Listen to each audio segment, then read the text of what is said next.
Hello friends, welcome back to my YouTube channel that is chemistry explorer. तो आज के video में बात करने वाली हूँ आरएस नोमेनक्लेचर के बारे में। ये स्टीरियो केमिस्ट्री की शुरुआत है, ठीक है। आरएस नोमेनक्लेचर, आर क्या रिप्रेजेंट करता है, एस क्या होता है, ठीक है, वो देखते हैं।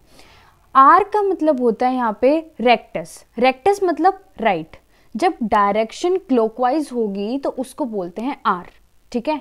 और जब डायरेक्शन एंटी क्लॉकवाइज होगी तो उसको बोलते हैं सिनिस्टर, एस मतलब लेफ्ट कॉन्फ़िगरेशन।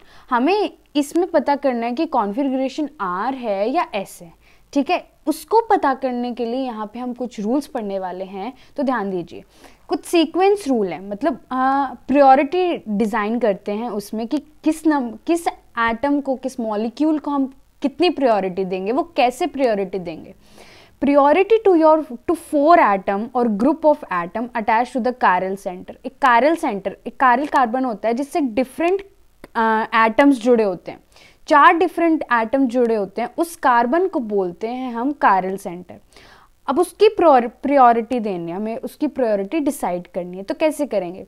रूल्स हैं यहाँ पे। Rule number 1, if 4 atom attached to the chiral center are all different priority, depend upon the atomic number. उनके अटोमिक नंबर पे डिपेंड करता है कि किसका अटोमिक नंबर ज़्यादा है with the atom and high number of getting priority, ठीक है।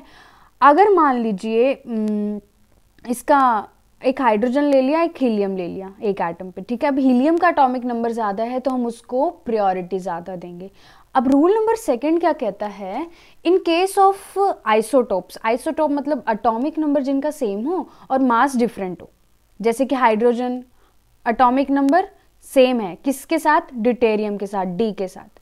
अब देखो इनका एटॉमिक नंबर तो सेम है पर मास डिफरेंट है, इसका ज़्यादा मास है ड्यूटेरियम का देन हाइड्रोजन। तो ये डिपेंड करता है मास नंबर पे, किसका मास ज़्यादा है। तो in case of isotopes the atom of higher mass number has higher priority. जिसका मास ज़्यादा होगा उसको हम प्रायोरिटी ज़्यादा देंगे। जैसे इसमें देख रहे हो ब्रोमीन की ज़्यादा प्रायोरिटी है कार्बन से, कार्बन की ज़्यादा ड्यूटेरियम से, ड्यूटेरियम की ज़्यादा हाइड्रोजन से।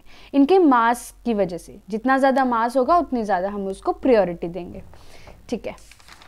तो रूल नंबर 3, नहीं अभी एग्जाम्पल कर लेते हैं। जैसे कि ये है हमारे पास दिस थिंग। अब देखो इनमें से सल्फर का मास ज़्यादा है, ठीक है, मतलब सल्फर का मास इससे ज़्यादा है। सबसे ज़्यादा मास है यहाँ पे आयोडीन का, तो इसकी प्रायोरिटी 1, ठीक। और सीक्वेंस में चलेंगे 1 2 3, अभी 4th एटम नहीं देखना है, ठीक है।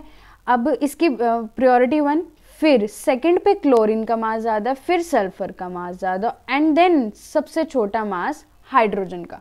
अब ये कैसे रोटेट करेगा, 4th कार्बन को अभी नहीं देखना, 1 2 से देखते हैं, ऐसे चलेगा 1 2 3। तो देखो अब ये कौन सी डायरेक्शन में चल रहा है, एंटी क्लॉकवाइज, तो क्या हो गया हमारा एस, ठीक है। अब वैसे यहाँ देखो सबसे ज़्यादा किसकी प्रायोरिटी है, सबसे ज़्यादा मास किसका है, ब्रोमीन का, ठीक है। और फिर सेकंड कार्बन का, फिर ड्यूटेरियम का कर लेंगे और फिर हाइड्रोजन का। तो देखो प्रायोरिटी सीक्वेंस कैसे ऐसे चल रहा है ना ये। तो ये भी क्या हो गया हमारा, दिस इज एस। तो ऐसे हमें कॉन्फ़िगरेशन का पता लगाना है कि वो आर है या एस है, ठीक है। Rule number 3, if the relative priority of 2 groups can not be decided by the rule mentioned above. अगर रिलेटिव प्रायोरिटी सेकंड वाले ग्रुप की नहीं पता लग रही उनके एटॉमिक मास से, तो हम उससे अगला एटम देखेंगे। जैसे कि इसमें है, सबसे ज़्यादा इसकी है, ठीक है। अब नहीं दिख रही है, दोनों सेम से दिख रहे हैं, मतलब सेम नहीं है ये, तो इसकी इससे ज़्यादा होगी, इसकी इससे ज़्यादा होगी, तो ये फिर ये, मतलब सबसे पहले ये होगी इसकी एटॉमिक मास की उससे, फिर देन ये, फिर ये। इसके कहने का मतलब है अगर इसके एटम से हम नहीं पता लगा पा रहे हैं तो अगला ग्रुप ऑफ एटम हमें देखना पड़ेगा। जैसे कि इसमें भी यही है फर्स्ट। अब देखो नहीं पता लगा पा रहे तो इसमें Cl है, इसमें 3 बल्कि ग्रुप लगा हुआ है, तो सेकंड, थर्ड एंड फोर्थ हम ऐसे पता लगा सकते हैं। Rule number 4, if there is a double bond और अ ट्रिपल बॉन्ड, ये थोड़ा इंपॉर्टेंट है तो ध्यान दीजिएगा। where there is a double bond or triple bond, both atom are considered to duplicated और triplicated. जैसे फॉर एग्जाम्पल मेरे पास यहाँ पे डबल बॉन्ड है, ठीक है, अब उसको सिंगल बॉन्ड में कन्वर्ट करना ही होगा. जैसे कि ये कार्बन दो ए से अटैच है और ये भी दो बॉन्ड से अटैच है कार्बन से, तो इसको सिंगल बॉन्ड में कैसे करेंगे? हम इसको ऐसे लिख सकते हैं ए सी और यहाँ ए. देखो ये कार्बन दो बॉन्ड से अटैच हो गया ए से, और ये कार्बन, ये वाला कार्बन दो ए से अटैच हो गया, ठीक है. ऐसे ही हम ऐसे ट्रिपल बॉन्ड को खोल सकते हैं सिंगल बॉन्ड में. जैसे ये ट्रिपल बॉन्ड है, अब इसको मुझे सिंगल बॉन्ड में खोलना है. ये कार्बन 3 ए एटम से अटैच है और ये भी ए एटम 3 कार्बन एटम से अटैच है, तो हम इसको ऐसे लिख सकते हैं सी ए एंड ए सी सी. अब देखो ये कार्बन ये एटम 3 कार्बन से अटैच है, ये कार्बन 3 एटम से अटैच है, तो हम इसको ऐसे खोल के लिख सकते हैं. एक एग्जांपल और देख लो, like I have C H double bond O. हम इसको ऐसे लिख सकते हैं सिंगल बॉन्ड में ओ एच ओ सी, ठीक है. तो ये रूल ये कहता है where there is a double bond और ट्रिपल बॉन्ड, उनको हम कंसिडर करेंगे एक तो डुप्लीकेटेड और ट्रिप्लीकेटेड में, ठीक है. तो अगला है हमारा so assign the priority sequence by mentioned above. वही थे हमारे रूल्स. एक तो वो देखना है, एटॉमिक नंबर देखना है और एटॉमिक मास देखना है, फिर डुप्लीकेटेड और ट्रिप्लीकेटेड बताना है, ठीक है. ऐसे ही हम आर और एस की वैल्यू फाइंड कर लेंगे उससे.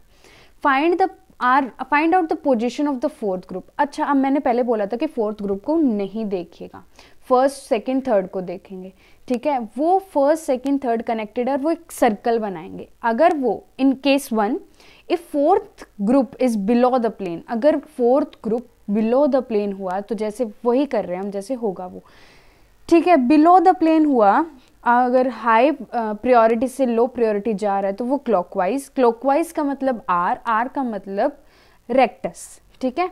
अब वो हाई प्रायोरिटी से अगर लो प्रायोरिटी पे जा रहा है तो उसका मतलब होगा वो एंटी क्लॉकवाइज है. एंटी क्लॉकवाइज का मतलब एस मतलब सिनेस्टर, ठीक है. अब हम वो देते हैं यहाँ पे प्रायोरिटी देते हैं. फॉर एग्जाम्पल मेरे पास ये है, ठीक है. अब प्रायोरिटी मैं इसको ज़्यादा दूंगी देन इससे, क्योंकि इसका मास ज़्यादा है फिनाइल से, फिर इसको दूंगी, फिर इसको, फिर इसको. अब देखो ये जो है ना फोर्थ एटम, ये जो ये है बिलो द प्लेन पे, ठीक है. अब इसको रोटेट करो ऐसे, दिस कैसे रोटेट हो रहा है? क्लॉकवाइज, तो दिस इज आर. अब ये बिलो एटम है, बिलो द प्लेन है ये वाला फोर्थ एटम. अगर ये अबव द प्लेन होता वो केस सेकंड में पढ़ेंगे. अब ये बिलो द प्लेन है तो एज इट इज रहेगा, दैट इज आर का आर ही रहेगा. अब इस केस में वही है, इसको फर्स्ट प्रायोरिटी, इसको सेकंड, इसको थर्ड एंड इसको फोर्थ. ये भी इसी में रहेगा, ये भी, ठीक है. ये भी हमारा आर होगा क्योंकि ये क्लॉकवाइज में मूव कर रहा है. क्लॉकवाइज मतलब आर मतलब रेक्टस. ऐसे हमें प्रायोरिटी देनी है according to their atomic masses. अब in case of fourth group मतलब hydrogen is below the plane, तो the rotation is clockwise, so it is are.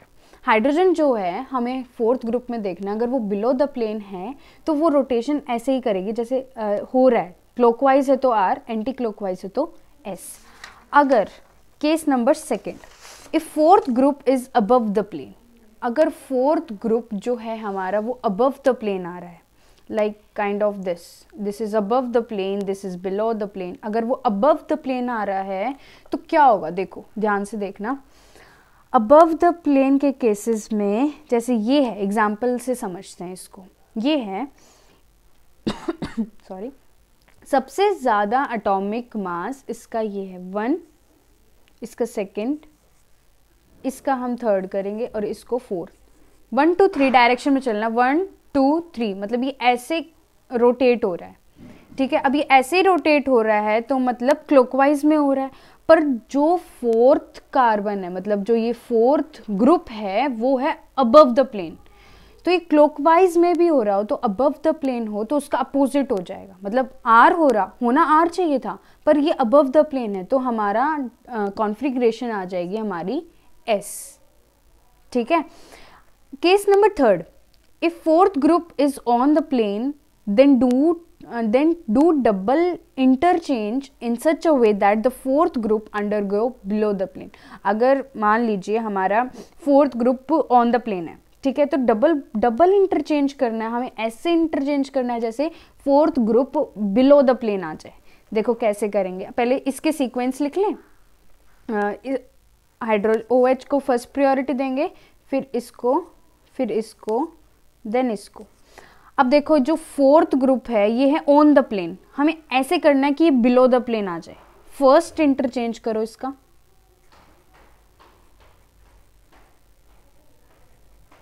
First interchange में क्या होगा, CH2 CH3 ये ऊपर जाएगा, इसका इंटरचेंज करेंगे तो, और ये इसकी जगह पे आ जाएगा, ये एज इट इज। ठीक है, OH and this is CH3। Second interchange, हमें इंटरचेंज ऐसे करना है जो फोर्थ ग्रुप था ना हमारा वो बिलो द प्लेन आ जाए। सेकेंड इंटरचेंज कैसे करेंगे, ये एज इट इज, अब इनका इंटरचेंज, तो CH2 CH3 CH,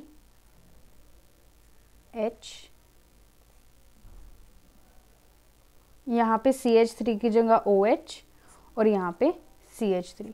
अब इनकी वो देख लो प्रायोरिटी, देखो अब इनकी, इसकी 1, इसकी 2, इसकी 3 एंड इसकी 4th। जो ये देखो फोर्थ ग्रुप है ये आ गया ना बिलो द प्लेन। तो इस वीडियो में बस इतना ही कि मतलब कि जो क्लॉकवाइज है वो R मतलब रेक्टस, एंटी क्लॉकवाइज है वो S मतलब सिनिस्टर। ठीक है, हमें प्रायोरिटी कैसे डिजाइन करने, यहाँ पे कुछ रूल्स थे। होप आपको ये वीडियो पसंद आई होगी। वो रूल्स क्या कहते हैं कि या तो एटॉमिक नंबर से डिसाइड करेंगे, एटॉमिक मास से, जो भी सेम होगा आइसोटोप होगा उसकी हायर मास नंबर से डिसाइड करते हैं किसको ज़्यादा प्रायोरिटी देनी है। अगर वो प्रायोरिटी क्लॉकवाइज में जा रही है तो क्या होगा, एंटी क्लॉकवाइज में जा रही है तो क्या होगा। हम ये फोर्थ ग्रुप में भी डिपेंड करता है, अगर फोर्थ बिलो द प्लेन होगी तो सेम रहेगी। ठीक है, अगर अबव द प्लेन रहेगी जो है उसके अपोजिट हो जाएगी, मतलब वो क्लॉकवाइज में घूम रहा है तो होना तो R चाहिए था, पर अगर वो बिलो द प्लेन है तो उसकी एंटी क्लॉकवाइज मतलब S हो जाएगी कॉन्फ़िगरेशन। ठीक है, अगली वीडियो में हम पढ़ेंगे कि RS नोमेनक्लेचर इन फिशर प्रोजेक्शन, फिशर प्रोजेक्शन में RS नोमेनक्लेचर कैसे की जाती है। Thank you so much for watching.